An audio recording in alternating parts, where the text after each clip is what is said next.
اعوذ باللہ من الشیطان الرجیم بسم اللہ الرحمن الرحیم اللہم صلی علی محمد وعلی آل محمد۔ تو آج میں آپ لوگوں کے ساتھ ایک بہن کا بہت خوبصورت خواب شیئر کرنے جا رہی ہوں۔ جیسے آپ لوگوں نے ٹائٹل میں سن لیا ہے کہ ایک بہن کا اپنے والد صاحب کے بارے میں خواب۔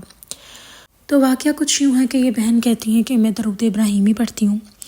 اور ساتھ استغفار بھی پڑھتی ہیں۔ یہ سب سے پہلے میں آپ کو ان کے جو انہوں نے اپنے والد صاحب کا نقشہ کھینچا ہے پہلے میں وہ ایکسپلین کر دیتی ہوں۔ یہ کہتی ہیں کہ میرے والد صاحب جب حیات تھے تو یہ چوڑے شانے اور ساتھ میں جو ہے وہ ان کا ایک روب اور دبدبا ان کے چہرے پہ ہوتا تھا، جیسے کہ کسی کو دیکھ کے ہمیں لگتا ہے نہیں کہ کوئی غصے والی پرسنالٹی ہے۔ اکثر اوقات آج کل کے دور میں اس کو ایٹیٹیوڈ بولا جاتا ہے، لیکن وہ جو ایک غصہ، ایک ایسا غصہ جس سے دیکھ کے بندے کو لگے کہ روب اور دبدبا ہے، کہتی بالکل ویسی پرسنالٹی تھی۔ دوسرا وہ کہتی ہیں کہ رنگت کے لحاظ سے ان کے والد صاحب کا جو رنگ تھا وہ نہ زیادہ گورا تھا نہ زیادہ کالا تھا، بلکہ گندمی رنگ تھا۔ اور ان کے جو والد صاحب تھے وہ اکثر اوقات اپنے آپ کو سانولا کنسیڈر کرتے تھے، حالانکہ وہ سانولے نہیں تھے، گندمی رنگ تھا، تھوڑا سا ڈارک کر لیں بالکل ویسے۔ تو وہ کہتی ہیں کہ ہم نے اکثر اوقات اپنی زندگی میں کچھ ایسے بزرگ دیکھے ہوتے ہیں جن کو دیکھتے ساتھ ہی ایک پازیٹیو وائبز آتی ہیں، ان کو دیکھتے ساتھ ہی ایسے جیسے کہ کچھ ہم دیکھتے ہیں نا کچھ بزرگ جن کے چہرے پہ بڑی معصومیت ہوتی ہے، بڑا نور ہوتا ہے، یا اگر نور بھی نہیں، اگر ان کے چہرے پہ کہہ لیں کہ بہت تھکاوٹ ہو، دنیا کی ایک ایج ہو جاتی ہے جب انسان کی، تو انسان بہت کچھ دنیا میں ایکسپیرینس کر چکا ہوتا ہے، تو جب اس انسان کے چہرے پہ جو تھکاوٹ ہوتی ہے وہ اس کے چہرے کے اوپر آ جاتی ہے جھریوں کے علاوہ۔ تو وہ کہتے ہیں اکثر اوقات ہم کچھ، لیکن پھر بھی کچھ ایسے بزرگ ہوتے ہیں جن کو ہم دیکھتے ہیں، جن کو دیکھنے کے بعد ایک بڑا سکون سا آتا ہے، ان کی آنکھیں دیکھ کر، ان کا چہرہ دیکھ کر، اور بڑی دلی خوشی ہوتی ہے، اور پتہ چل رہا ہوتا ہے کہ بہت ہی سافٹ ہارٹیڈ اور کائنڈ ہارٹیڈ پرسن ہے جسے ہم دیکھ رہے ہیں۔ تو وہ کہتی ہیں لیکن اس کا بالکل اپوزٹ تھے ان کے والد صاحب، ان کی جو شکل تھی ان کو دیکھ کر تھوڑا سا رعب اور دبدبا فیل ہوتا تھا۔ تو وہ کہتی ہیں کہ ان کے والد صاحب جو تھے وہ بھی درود شریف پڑھتے تھے اور بہت زیادہ پڑھتے تھے۔ انہوں نے ساری زندگی درود شریف میں گزاری، خاص طور پہ جب ان کی جوانی کے بعد کی زندگی تھی انہوں نے درود پاک میں گزاری، اور ان کے بہت سارے میریکلز بھی تھے الحمدللہ۔ لیکن وہ کہتی ہیں کہ جب میں نے دیکھا کہ میرے والد صاحب کی ڈیتھ ہوئی اور اس کے بعد میں نے ان کو خواب میں دیکھا، تو خواب وہ کہتی ہیں بس کچھ ایسا تھا جیسے کہ مجھے تو ایسے لگا جیسے 10 منٹ کا خواب ہو۔ تو وہ کہتی ہیں کہ میں سو رہی تھی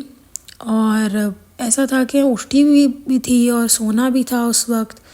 لیکن بس کچھ اس طرح کیفیت بن گئی کہ لیٹے لیٹے آنکھ لگ گئی۔ اور وہ کہتی ہیں کہ جو ان کا سر تھا وہ بالکل ریسٹ پوزیشن پہ نہیں تھا، تھوڑا سا بلکہ بیڈ سے لگا ہوا تھا، جیسے اکثر اوقات ہم ٹیک لگاتے ہیں نا ہلکا سا، جیسے اپنے کونی رکھتے ہیں اپنے سر کے نیچے اپنے ہاتھ کی، بالکل ویسے وہ کہہ رہی تھیں کہ میں نے ٹیک لگائی ہوئی تھی، لیکن کونی کے بجائے میرا سر جو تھا بیڈ کے سرہانے سے ٹیک لگائے ہوئے تھا۔ بس وہ کہتی ہیں کچھ ہی دیر کے لیے میری آنکھ لگی اور اتنی گہری لگی کہ میں نے خواب میں دیکھا کہ میں اور میرے بچے، ایک نیلے رنگ کا دروازہ ہے اور بڑا خوبصورت دروازہ ہے۔ آپ اکثر اوقات ہم لوگوں نے ایلیٹ گھر دیکھے نا جن کے نیچے ویلز لگے ہوتے ہیں، کچھ اس طرح کا، لیکن بڑا خوبصورت دروازہ ہے۔ پر وہ کہتے ہیں اس دروازے کے نیچے ویلز نہیں لگے ہوئے تھے، لیکن وہ دروازہ بہت خوبصورت نیلے رنگ کا تھا، اور باہر سے اس کی دیوار جو تھی وہ سفید تھی۔ اگر آپ ماڈل ٹاؤن لاہور میں گئے ہوں تو آپ نے اکثر گھر دیکھے ہوں گے، ان کی اونچی اونچی دیواریں ہوتی ہیں کہ آپ گھر کے اندر جھانک نہیں سکتے، بالکل ویسی وہ کہتی ہیں گھر کے اندر کیا ہے نہیں نظر آ رہا تھا باہر سے۔ اور سفید دیوار کے لیفٹ ہینڈ پر ایک درخت بھی تھا۔ اب وہ کہتی ہیں کہ جیسے ہی دروازہ کھلا انہوں نے دیکھا کہ وہ اپنے بچوں کو لے کر اس گھر میں داخل ہو رہی ہیں، جیسے کہ بندہ اپنے میکے میں آتا ہے بالکل ویسے، لیکن اور وہ بھی خواب میں کہتی ہیں مجھے یہی پتہ لگ رہا تھا کہ میں اپنے میکے جا رہی ہوں۔ تو کہتی ہیں جیسے کہ گاڑی سے بندہ اترتا ہے بچوں کو اتارتا ہے، ویسے ہی انہوں نے اپنے بچوں کو اتارا اور کہا چلو چلو اندر چلیں۔ کہتی جیسے ہی دروازہ کھلا میں نے اپنے والد صاحب اور اپنی والدہ کو جو حیات ہیں ان کو بھی دیکھا، اور وہ کہتی ہیں کہ میں نے اپنے والد صاحب کی شکل دیکھی تو وہ اتنا پر نور چہرہ اور اتنا خوبصورت چہرہ، چہرے پہ کوئی جھریاں نہیں، اور ایک معصومیت جو اکثر اوقات مجھے دوسرے بزرگوں میں نظر آ جاتی تھی، وہ کہتی ہیں کہ وہ تھا، اور وہ دبدبا روب جو ان کے چہرے کو دیکھ کے فیل ہوتا تھا وہ سب تھا ہی نہیں، کہاں گیا نہیں جانتے، اور آنکھیں اتنی معصوم، چہرہ اتنا معصوم، اور کہتی ہیں وہ جس طریقے سے مجھے مل رہے تھے، بچوں کو میرے خوشی سے مل رہے تھے۔ کہتی ہیں میری والدہ کو بھی میں نے دیکھا جو بہت خوشی سے میرے والد صاحب کے ساتھ کھڑی تھی، اور بچوں کو ہمارے اپنے دیکھ کر خوش ہو رہے تھے، جیسے نانا نانی ہوتے ہیں نا خوش، بالکل ویسے وہ کہتی ہیں کہ وہ دیکھ رہی تھی اور وہ بہت خوش تھی۔ وہ کہتی ہیں کہ وہ منظر کے بعد ہی ان کی آنکھ کھل گئی، انہوں نے دیکھا تو کچھ زیادہ ٹائم نہیں ہوا تھا۔ اس خواب کے بعد وہ کہتی ہیں میں بہت زیادہ ریلیکس ہوئی، میں بہت خوش بھی ہوئی، اور مجھے درود پاک کی اہمیت کا اندازہ بھی ہوا کہ درود پاک جو ہے یہ کتنا ایک، جو انسان اس جرنی پہ لگ جاتا ہے وہ ایک حسین سفر پہ چلا جاتا ہے، اور وہ ایسا ایک حسین سفر ہے جہاں پر انسان کے لیے راحت اور آسانی ہی آسانی ہے۔ اور وہ کہتی ہے اپنے والد صاحب کو اس حال میں دیکھ کے خواب میں مجھے ریئلائز ہوا کہ درود پاک نے ان کے اوپر واقعی بہت کرم کیا ہے۔ دنیا میں چاہے جس بھی انسان کو ان سے جو بھی شکوہ رہا ہو، لیکن ان کا جو درود پاک تھا انہوں نے ان کو بچا لیا۔ اللہ کرے اب ایسی ہی کنڈیشن ہو آگے بھی، آمین۔ میں دعا کرتی ہوں ان کے لیے کہ ان کے والد صاحب کے لیے ایسی ہی کنڈیشن ہو، آمین۔ لیکن یہ بات، اس میں ہم نے جس طرح واقعات بھی بہت سنے ہیں، تو اس میں کوئی شک نہیں ہے کہ درود پاک پڑھنے والے کی زندگی اور آخرت دونوں آسان ہو جاتی ہے۔ اور یہ جو آپ لوگوں کو واقعہ سنانے ہے یہ اس وجہ سے سنایا گیا ہے کہ آپ لوگ بھی اس بات پہ یقین رکھیں کہ درود پاک ہماری آخرت کی نجات بھی ہے۔ لیکن ساتھ ساتھ ایک اور بات بھی جو کہ بہت امپورٹنٹ ہے کہ ہمیں کبھی کسی کو جج نہیں کرنا چاہیے۔ اگر آپ کی لائف میں کوئی انسان ہے جو بہت برا ہے اور آپ کے ساتھ اس انسان کے تعلقات اچھے نہیں رہے، یا آس پاس کے لوگوں کے تعلقات اچھے نہیں، ہر انسان نے اس کے بارے میں کانسیپٹ بنا لیا، تو دیکھیں سزا اور جزا جو ہے وہ اللہ تعالیٰ کے ہاتھ میں، نہ میرے ہاتھ میں، نہ آپ کے ہاتھ میں، کسی کے بھی ہاتھ میں نہیں ہے سزا جزا۔ تو یہ اللہ تعالیٰ کے کام ہے، اللہ تعالیٰ کس کو چاہے معاف کرے۔ تو کبھی بھی اوپینین نہ رکھیں کسی کے بارے میں کہ ہاں اس بندے نے تو جانا ہی دوزخ میں ہے، یا اس نے تو جنت کے اوپینین چلے رکھ لیں کہ یار یہ انسان جنتی لگتا ہے، لیکن دوزخ کے اوپینینز نہ رکھیں۔ سزا جزا کے فیصلے اللہ تعالیٰ کے ہاتھ میں ہے۔ واقعہ سنا تھا نا کہ ایک انسان بہت نیک تھا اور دوسرا گنہگار تھا، نماز نہیں پڑھتا تھا، تو نیک انسان اس کو بار بار نماز پڑھنے کی اور نیک کام کرنے کی تلقین دیتا تھا، لیکن ایک دن اس نے تنگ آ کے کہہ دیا کہ تم تو دوزخ میں ہی جاؤ گے جو تمہارے کام ہے۔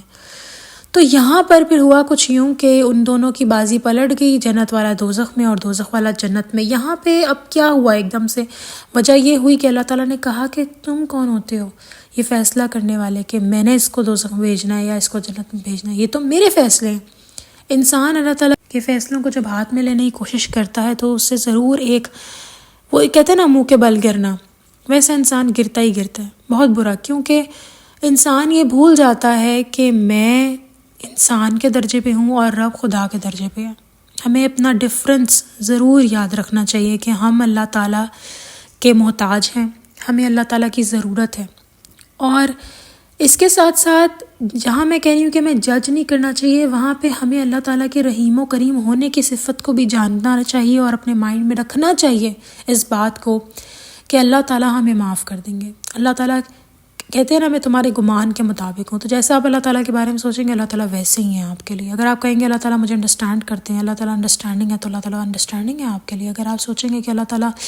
بہت ظالم ہے تو پھر اللہ تعالیٰ آپ کے لیے ظالم ہی ہوں گے، although آپ کو رحمتیں نظر آئی نہیں رہی ہوں گی۔ ہم جیسے سوچتے ہیں ویسے ہونے لگ جاتا ہے، جو رستہ ہم کھولنے کی کوشش کرتے ہیں وہ کھلتا چلا جاتا ہے۔ جس طرح ہم جس ڈائریکشن میں جانا چاہتے ہیں، جس ڈائریکشن میں برین اسٹارم کرتے ہیں، اس ڈائریکشن میں رستے نکلتے آتے ہیں، لیکن جتنا ہم مایوسی کی طرف اور نیگیٹو باتوں کی طرف سوچتے رہیں گے، وہاں بھی آپ کو 10,000 راستے نکل آئیں گے آپ کے لیے۔ تو آئی ہوپ کہ آپ سب کو اس بات کا اندازہ ہو گیا ہوگا کہ درود پاک کس قدر آپ کی آخرت دنیا کے لیے مستفید ہے۔ انشاءاللہ تعالیٰ نیکسٹ ویڈیو میں پھر حاضر ہوں گی، تب تک کے لیے اللہ حافظ۔